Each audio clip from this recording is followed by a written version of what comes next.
Yeah, you can start. Perfect.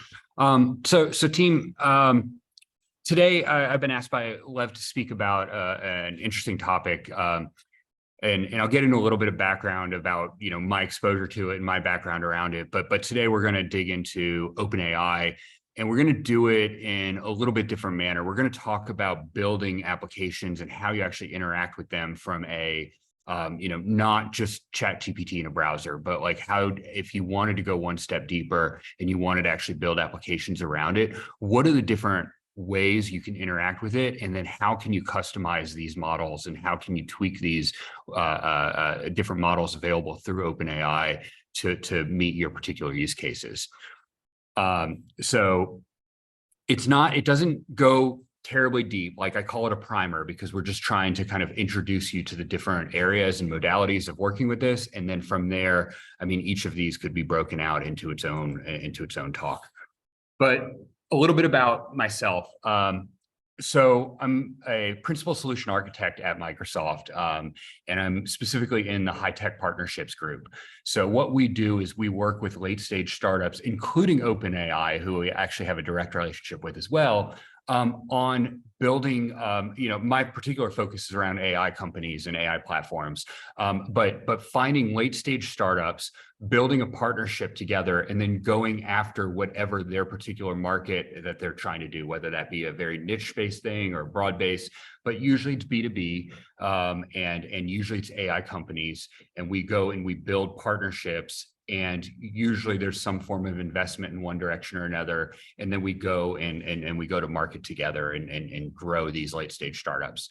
I'm currently based in Denver, Colorado, but not there now, which is kind of common. I've been at Microsoft a total of 6 years, over 2 different 3-year tours, and I'm on my 2nd tour here. And in between that, I did 7 years of consulting, working with data architects, data engineers, and data scientists to effectively build solutions and capabilities at mostly mid-sized companies that were working on making a transition to be more data forward.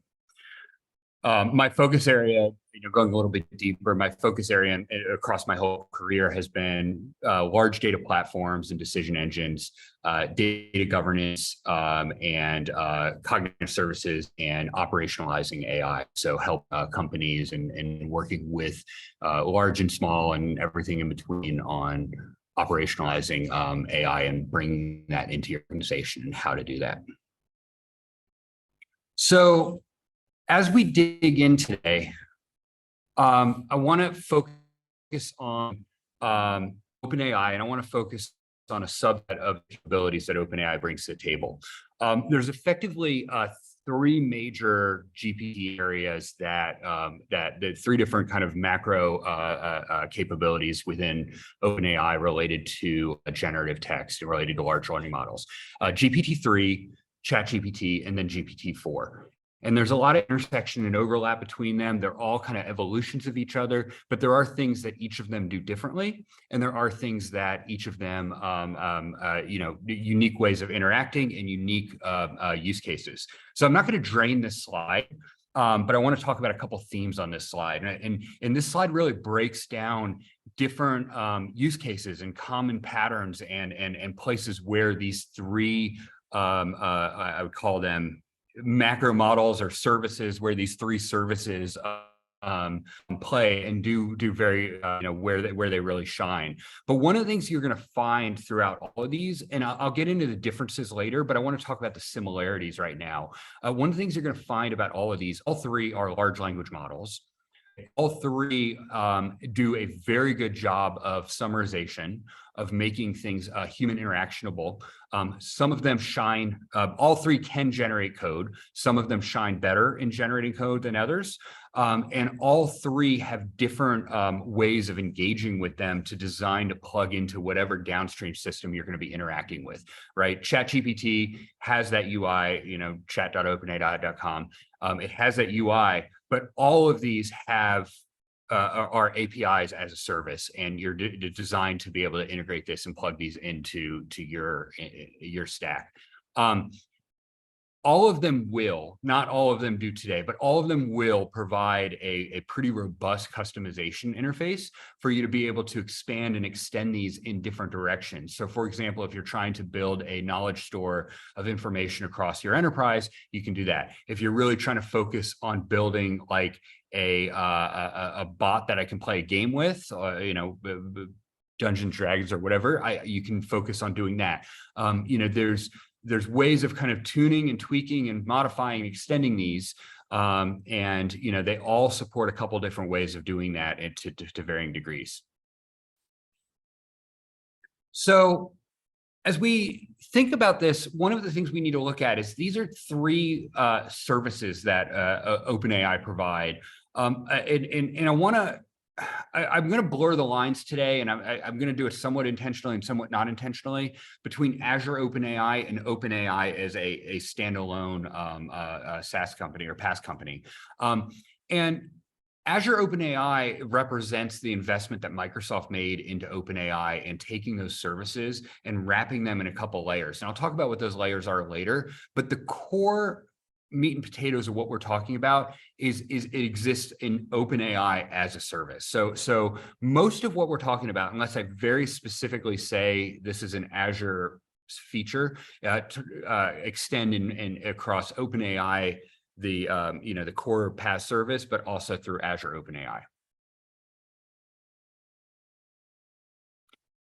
So now we're going to talk about the different models within these services. We're going to spend a minute here talking about GPT-3 because it's I mean, of these, it's the oldest of the three that I talked about. And it also kind of has, I would say, the most robust and most models available to it. Because, you know, it was kind of being built while they were kind of experimenting and learning at the same time. So they effectively have 6 major ways of interacting with it. And then inside there's an additional, you know, sub areas where you can customize DaVinci and you can customize Babbage and create like extensions of those. Let's split these into two modalities. The first is GPT-3, which is going to be generative text. It's designed for summarizing, for you know, interacting with, for generating content from a set of prompts, right? But it does it in a very different way. So effectively, there's 4 models: Ada, Babbage, Curry, and DaVinci. And these models are progressively larger and larger. And I'm talking about the actual trained models, to the point where DaVinci takes an entire it's an ND96. It takes an entire 8 GPU, 96 physical core A100 with InfiniBand just to do inference. Like, training is done on an entire cluster of hundreds of these, but the largest model, it takes up an entire server just to hold that model in memory.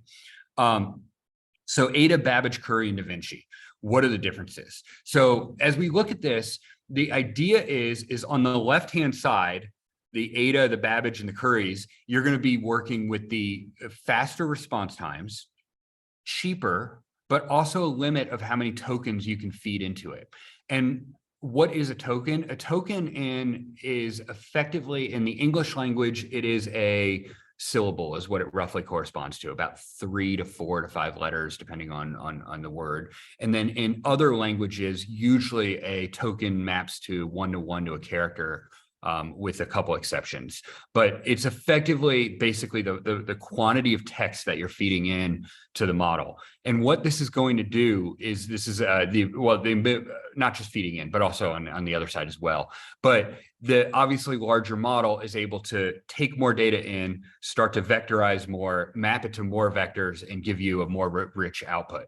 But all of that comes with a cost, and that cost is money, and that cost is response time.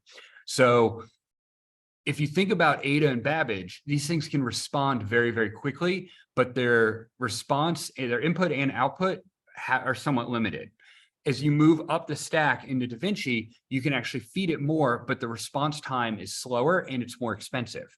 So this is not one of these situations where you want to just always lean on one model or the other, unless you're always interacting with it the same way. Summarizing a book, I'm always going to be using this model. Or, giving me a quick response to an agent asking about a flight or something like that, I'm always going to be using this model. If you're making generalized applications that might have different ways of interacting, you need to be flexible to be thinking about multiple ways of interacting. Because you need to manage your costs, you need to manage your response time, but you also need to manage the thoroughness of the answer. One of my customers actually has built a very simple model that evaluates what the prompt that it's about to ask. And what they do is they decide which of the four models, actually they don't use Ada, but Babbage, Curry, and Da Vinci, which of those four models they're going to be executing that prompt against. So they almost put like a handler up front to manage how it goes. And that's an example of kind of being kind of forward thinking about that. As we think about this, there are problems with doing this. And the problem is, as I customize, I'm customizing a specific model. So I'm customizing a Curry or a Da Vinci, right? So once I start to customize it with fine tuning or customize this with extra embeddings, I no longer can have that luxury of switching between models as I fire. I can only do that kind of forking and branching if I'm using all of the models out of the box, which is pretty powerful, but it is a caveat we need to be thinking about. Over on the codex side, so codex is effectively code generation, right? So the biggest and probably single largest, if not, especially on the Da Vinci side of the house, I think the only consumer of it at this point right now, and I might be wrong, but my understanding, at least at some point, the only consumer of Da Vinci is on the codex side of the house is GitHub Copilot. But the idea behind this is the ability for you to accelerate your development and your ability for you as an organization to be able to have pre-built libraries, but also have generated libraries of being able to generate applications and screens and interfaces and endpoints using AI by basically declaring what your intent is. And it has the entire corpus of all open source GitHub repos, plus whatever code you've sideloaded into it, and it'll build you an endpoint. It'll build you an interface. It'll build you whatever you need from a coding perspective in the language that you prefer to use, in the using the libraries that you prefer to use in the format that you're expecting to see. I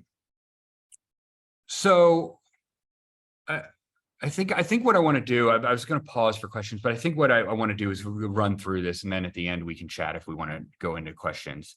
So as we continue down this, I want to double click. The last slide we were talking about was all GPT-3 models. Now we're moving into GPT 3.5 services, or sometimes it's called Turbo, sometimes it's called ChatGPT. Those are all the 3.5 family of services. And there's effectively three models that you have in there, and you see Da Vinci again, right? So this is they took Da Vinci from GPT-3, and they've enhanced it to be more broad-based. So it can do creative stuff, but it can also do summarization. It can also do entity extracting, right? So it's designed to kind of be a little bit more broad-based. Whereas before you would kind of be targeting a model depending on if I wanted to just extract addresses, I would use this model. If I want to generate a summary, I would use this model. If I want to generate generate content, reverse of a summary where I just give a couple things. I need a letter to a lawyer about this, and it will generate a full letter. So it's almost a reverse summary. The kind of that you would use different models. So Da Vinci is kind of the on the 3.5 side is kind of trying to be that jack of all trades. They're starting to rally around it. The response time is significantly lower. Like it's significantly higher. It's a lower performance model than GPT-3 because it has more capabilities, both in terms of limits, but also in terms of the maximums that it can generate, that content it can generate. 3.5 Turbo is a model that you select, and I'll talk about where you actually plug those models in a little bit later. We actually pull up code a little bit later in this presentation where we can look at that. But GPT 3.5 Turbo is is the ChatGPT model. So unless you go in, if you're using the free GPT service, ChatGPT service, you're using this model down here.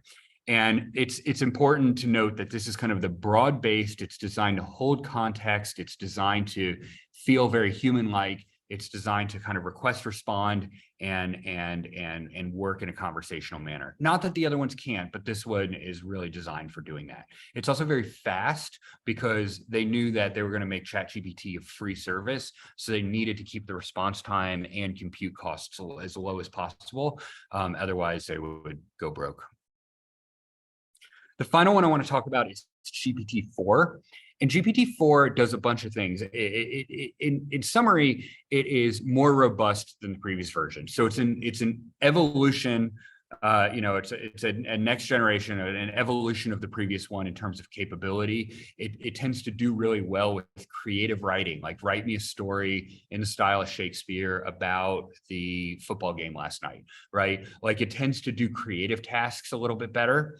But that's only I would call it the evolutionary piece. The net new functionality and the piece where it really shines is it has a multimodal aspect to it. So it allows you to feed inputs of one or more images and one or more text prompts, and it can lace those together. And there's an engine that the engine is aware of multimodalities and the intersection of those, right? So in this example, I think it's a great point. What color is the cat?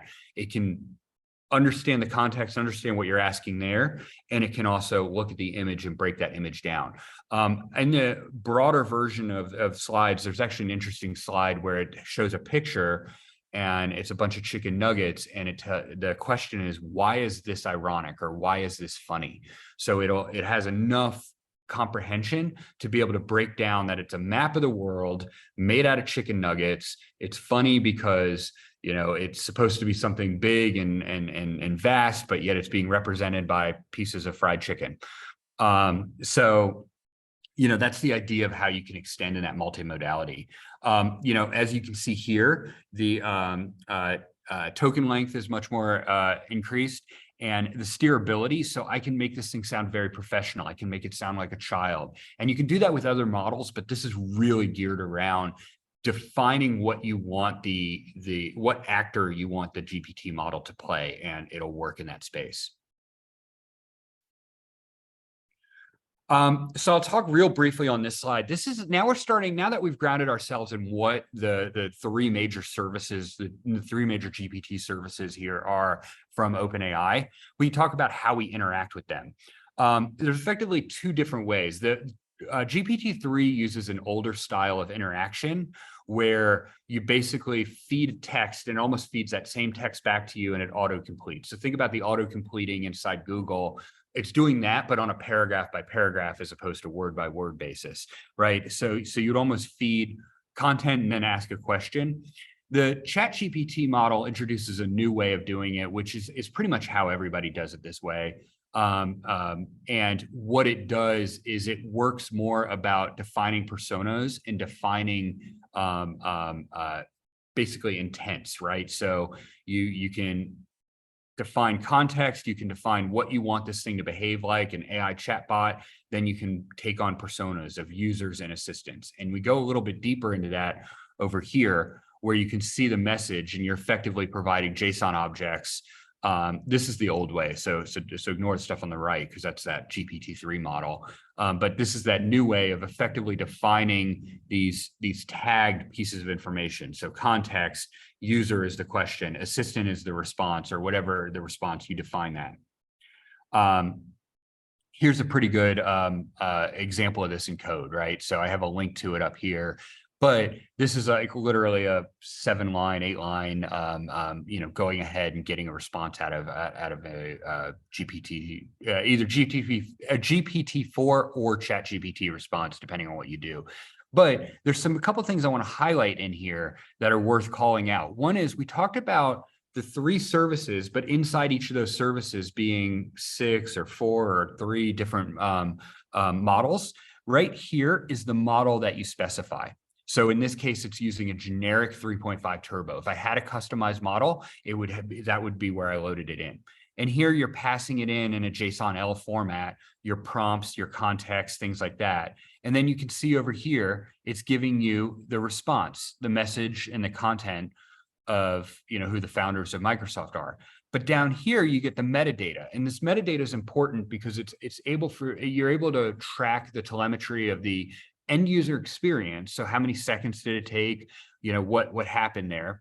You're able to track the object. So is it a chat completion? Is it a summary, right? It can basically spell out what type of interaction this was. And then you get these tokens. So the prompt and the completion and the total tokens, which is really important because that's important from a cost management standpoint and from managing your caps, because you remember we only have 8,000 tokens in GPT-4.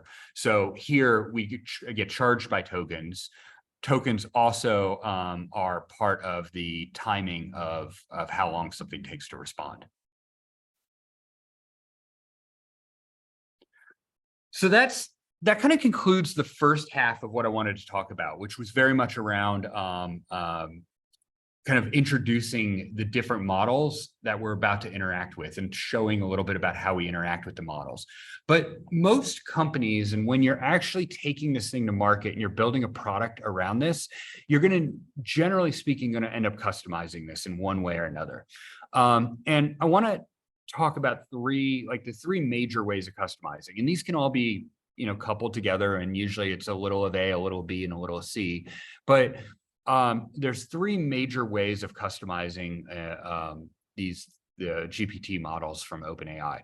The first is via prompt engineering. So is simply put, it is effectively you can control what you want to come out from the other side by how you ask the question. And I'll show you a categorization. So doing some simple categorization by using just a prompt engineering, by steering the prompt in the direction you want to create a categorization model. Another way is fine-tuning. And fine-tuning is a way of effectively side-loading in known truths, right? So side-loading in a few hundred or a few thousand pieces of content of things that you know to be true. And a good example of this is if you're building, say, a Dungeons and Dragons game, you might sideload in through fine tuning different characters and different known facts about these characters. So then as I'm interacting with the game, there's certain things that are immutable, right? Like this character will always breathe fire. I don't know what it is, but it's a way of being able to set known truths and then make sure that those truths have a lot of bias in your response. Because if I'm setting a known truth, that means that I'm probably going to be dancing around that subject area more often than not. So I want to make sure that I evaluate those truths.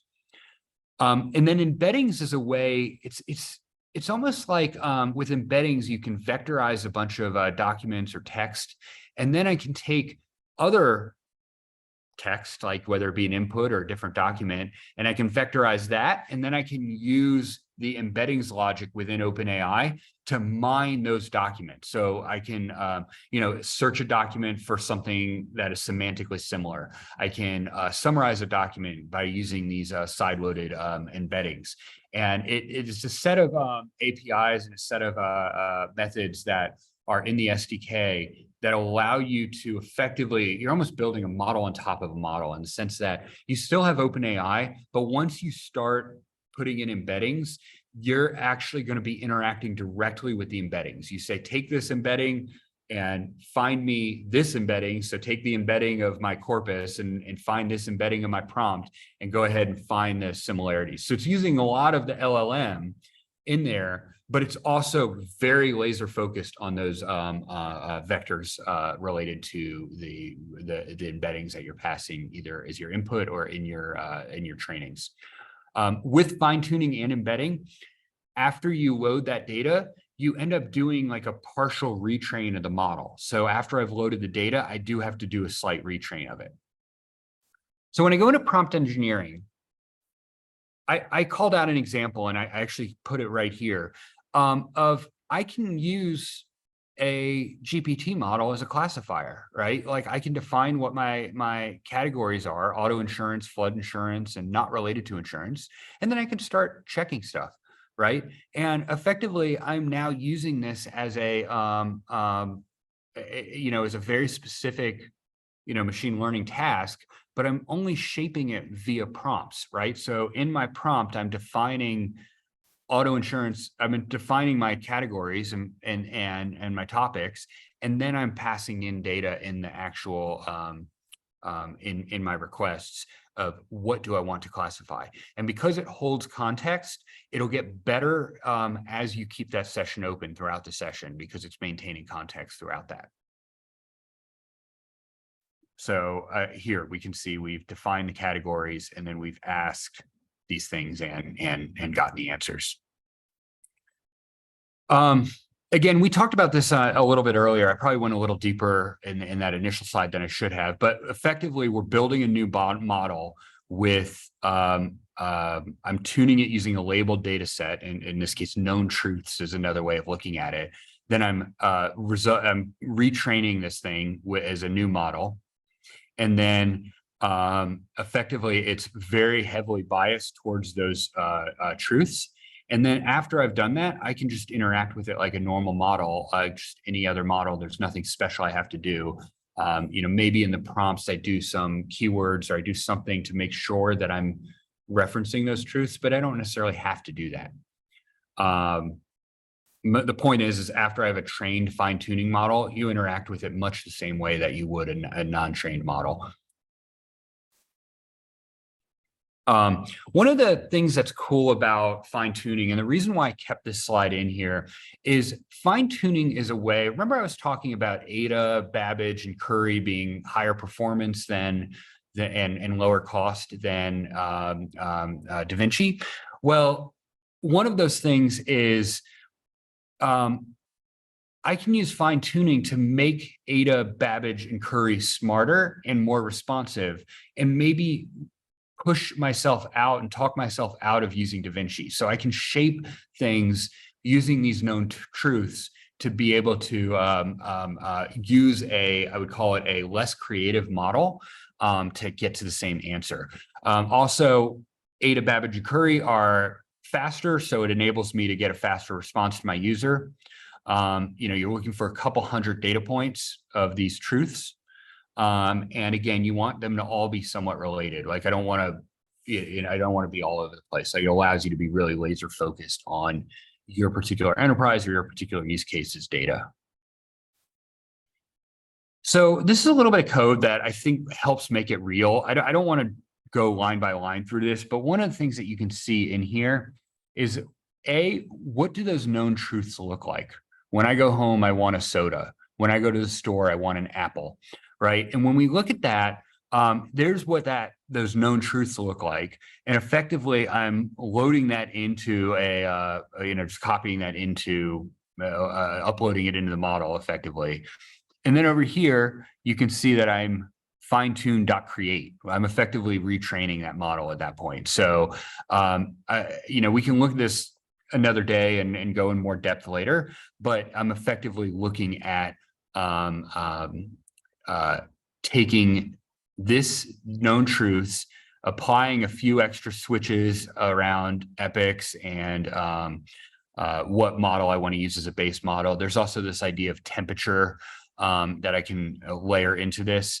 And then I'm going ahead and training. And this training can take a few hours to, 24 hours is not uncommon depending on what you're loading and how far you're going with it. The last major thing I want to talk about is embeddings. And embeddings allow me to sideload in data. I can sideload in much more data, but I'm converting it to vectors.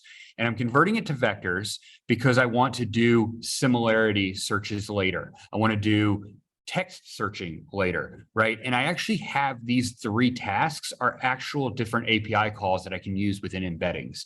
And embeddings make the model smarter and make the model dumber at the same time, because you're still using the common core generation model, but now through embeddings, you're only interacting with the code that you've embedded with.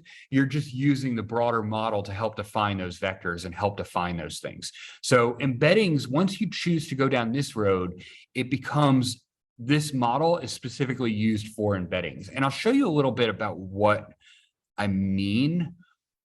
This is some tips about, what base model you want to use, the ADA002, because just the nature of how you're doing similarity and vector, you're not doing much content creation. You're really using it as a search tool at this point. So you want to stay away from the creative models to get rid of hallucinations and stay more on the more traditional text vector models. Okay. So I actually cut this out because it got a little messy. When you put in code and when you build things, you're effectively sideloading embedding, much the same as fine tuning, but you're actually teasing it apart to individual words and building effectively data frames of those words and then vectorizing those, loading that into the model and then retraining the model. Then when I have a prompt, I take that prompt. So let's say I load in every Shakespeare book ever written, and I have a prompt of, what character is the most likely to fall in love with Ozzy Osbourne, right? And I can vectorize that, and I take that. So this is after the model's trained. Now, when I have a prompt, I vectorize the prompt, and I use one of these similarity text search or code search, and I can turn around and run it against that embeddings. Because once you use these similarity text or code search, you are turning around and you are only searching upon on your embeddings for outputs related to that, because it vectorizes your input, compares it to the vectorized embeddings that are in the model, and then performs that search. The code search is specifically focused around if you have a lot of source code, you can load that in for your particular application, and you can turn around and use that to build code that most closely mirrors that. So that kind of concludes my prepared remarks on embeddings. And I wanted to talk briefly about the responsible AI engine. Now, this specifically is a Microsoft add-on, or it's a differentiator between open source PaaS service and Microsoft's Azure OpenAI service. I'm sorry, OpenAI as a PaaS service and Microsoft Azure OpenAI. So Microsoft Azure OpenAI runs through our kind of core responsible AI engine, which all of our cognitive services run through. So speech to text, text to speech, named entity recognition, even the core search products, all run through this RAI engine. It's something that is kind of unique in that's Microsoft kind of prides themselves on, but they put an engine in there that all requests going out and all responses coming back have to be vetted for effectively the do no harm, right? Now, I didn't put a slide in here, but there's 35 different things that it's checking for. But then as a company, you can choose to add on additional things to avoid controversial topics, right? So maybe we can talk about controversial stuff, but if I'm building a product, I want to even stay away from controversial stuff, right? So you can add that, and you can actually kind of tweak and tune the RAI engine.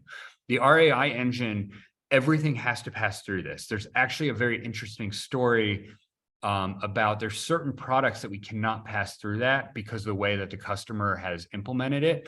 And we actually have the responsible AI team reviews the code with the customer and makes sure that if asynchronously the responsible AI engine decides that response it does not meet the criteria or does not pass the RAI checks, we had to demonstrate that we could call the code back from the end client after it was posted. We could pull it back if the RAI engine asynchronously said no.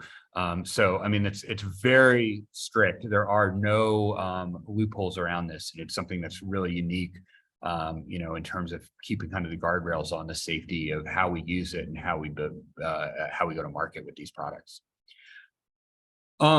So that pretty much concludes my prepared remarks. I have a couple links here, and most of the content I spoke about, including some of those code samples, are available on these links.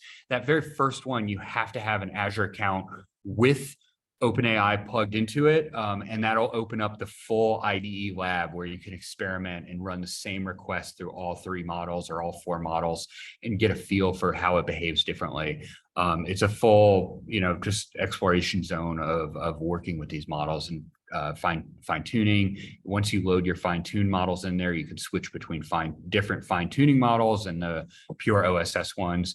So that's the only one that everyone may not have access to. The other 2 links are both GitHub and their documentation and code samples about some of the stuff we spoke about today. So with that, that kind of concludes my prepared remarks. Really, thank you, Lev, for inviting me to come speak here. I think that it's a fun kind of side project that, and I appreciate the kind of effort you make to, it wasn't easy to get me here, and I'm glad you did. And yeah, thank you, everyone. At this point, do we do questions or do we kind of call it? What's the right move? Oh, questions. Okay, got it. I just don't know. Yeah. Anything? Guys? Awesome. I have one. Absolutely. What's up, Boris?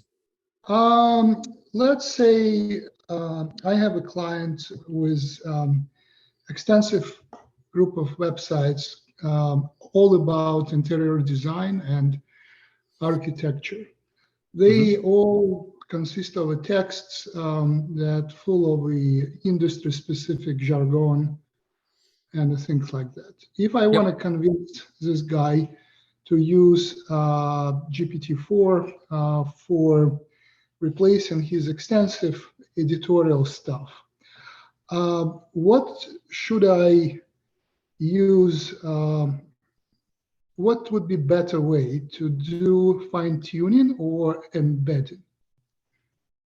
So I think this is one of those great situations where I think you really walked into that example where it's both, right? So the fine tuning is where you're going to be loading in truths about what some of the vernacular is. So let's say it is like you've been provided with an article from, let's say, Architectural Bureau and imagery within article, and you have to write an editorial on it.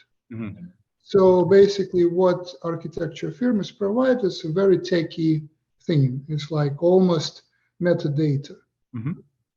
What you have to write is well-written, very like all-around editorial content, which will be both informational and very kind of polite towards the source.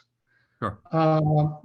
I didn't look into embedding. I was looking to documents on fine-tuning. And what I got that I have to come up with a couple hundred or couple thousand pairs of, let's say, short image description or the paragraph about certain decoration, and then the result which I want to hear.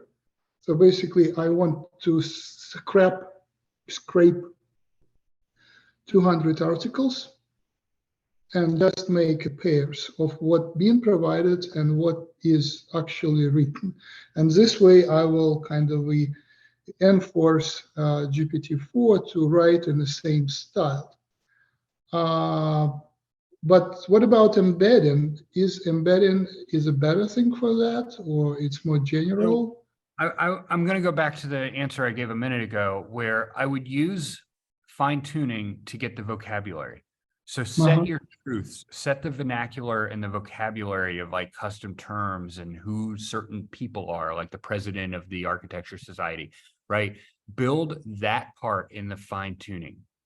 So key value pairs. So these are the key members of the Architectural Society, and these are their roles. These are what I mean when I talk about a blue banana is actually a distressed property or whatever it is, right? So set all of your lexicon and set all of your key subjects and set the truths in fine tuning. In the embeddings is where you're going to sideload the articles. You're not going to want to sideload articles into fine tuning because it's not really the intent of it, right? Like an article is not a truth. A truth is a statement or a fact or something like that. An article is not a good candidate for fine tuning. A article is much better suited vectorized in embedding so that I can generate content that looks similar to this. Does that make sense? So they play better together. Yeah, I got it. So basically like facts to fine tuning and the style and jargon, facts and jargon to fine tune and definitions basically, and the styling into the embedding. Yes. I kind of missed the documentation on embedding on the. I wasn't on Microsoft. I was on ChatGPT, and I didn't find anything on embedding there. Is it? I know I'd have to go find it, but it's the embeddings are in this, which is the Azure. I don't know if it exists also on the. I'm pretty sure it does. Maybe they just don't have it. So yeah. I would be surprised because the way you execute embeddings, you're not interacting with Azure. You're interacting with the model itself, like very low level stuff. I would be surprised if embeddings was exclusively Azure. Azure has a unique service that I didn't talk about, where it has an enterprise search capability where I can just scrape documents and load in a whole bunch of documents and say, go scrape this whole directory and create an Azure OpenAI search. It's not as much about content generation as much as it is about discoverability. So that's another thing. And I set that aside because it's a very Azure-centric knowledge store thing. But that's an Azure specific one. The embeddings, to the best of my knowledge, I would be surprised if it wasn't in the core OpenAI product because it's all you're interacting only with OpenAI pieces. You're not interacting with Azure at that point. It's all these vectors. I have another one, but I would pass to the next question. And then if there is a time, I would ask another question. Any other questions? Cool. Okay, then mine. Of course. What's your last question? Now my project. I combine images that are in public domain from like thousands of sources, creating public domain image search engine.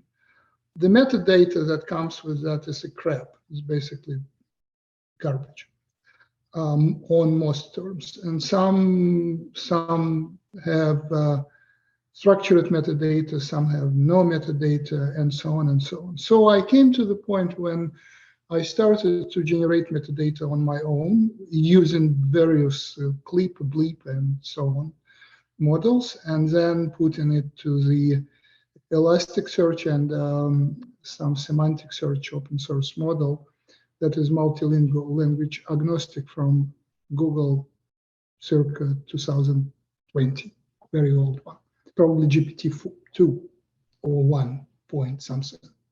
So the question is, with this new multimodal GPT-4, is there a way to, let's say, feed the model with the image itself and the metadata that I scraped or managed to generate to create a new metadata? Will it make any sense by multimodal combination? Whether or not GPT-4 knows something about the image itself that is unknown to bleep, clip, and other just very specific image recognition models. I don't know the answer to that. I think it's a great use case, though. I mean, you're walking into, multimodal generation, right? So I give it effectively the image. I say, hey, this is the metadata that that has been harvested, or this is the metadata that I've collected through other means. Can you generate a summary, or can you generate a key value pairs for the following metadata items? No, So basically, do you have key values that you're looking for, or do you want a summary? Yeah. So basically, it looks like I have an image. Let's say it's like old image on the man in the car in a Chinatown of Chicago, something like that, from 1908. And then I use clip, and it finds a car, like a human or like person, something like that. Whatever I fed clip with, like custom label set that I did, which So is it's just giving you like just a bunch of key values, or just like a comma separated list of all entities it found in there? Both vector and comma separated list. They are two Okay. of them. Well, the vectors, I don't know if that's going to work, because those No, vectors no, aren't. no. With vectors, it's very specific vector use for Yeah. with similarity sets. I don't talk about that. I talk about just labels that have been squeezed from the set of labels that I provide to clip model, which is how it works. You have to provide it with custom label set, and then it tells you that this is like female portrait, if you gave female portrait value as one of the labels you want to hear back. But Bleep and other caption generating models, they generate the sentence-like description, and they would say, one of them would say it's Chinatown, and one of them would say it's men in a car, and one of them would say it's Ford Model T, something like that. So I combine all this to find all the stuff and figure out what image is about so far without cutting image into the pieces, without segmentation, just one piece. And the question is, what data set GPT-4 multimodal capability were using? Is it the same like image text pair, or it's something different? So the bottom line, can I squeeze new knowledge out of a GPT-4, or it will be just a combination of what I could squeeze from, I don't know, 5 other models for image I have no idea. I have no idea, because I have no idea what's on the other side. I have no idea what the underlying data stores that GPT-4, where the image libraries came from. I mean, it's documented. I mean, I know on the GPT-3 and then the text side, they're very clear. Wikipedia, New York Times, like they spell out all the different, Project Gutenberg, they spell out all the different places where they got free knowledge to build this, right? I don't know what the image corpus they use to train the multimodal side, the image side of GPT-4. And I've also have no idea what the other models, like you have this kind of list of other models you're using, and I just have no idea what those use. What you're describing sounds like a very good use case of I have this image, I have this text that I know I have a bunch of accuracy. And the response is, knowing, the partial, this may or may not be accurate. Can you generate a list of, can you, here are the 15 tags I care about. Can you go ahead and scan these 1,000 images for these 15 tags using this metadata? Yeah.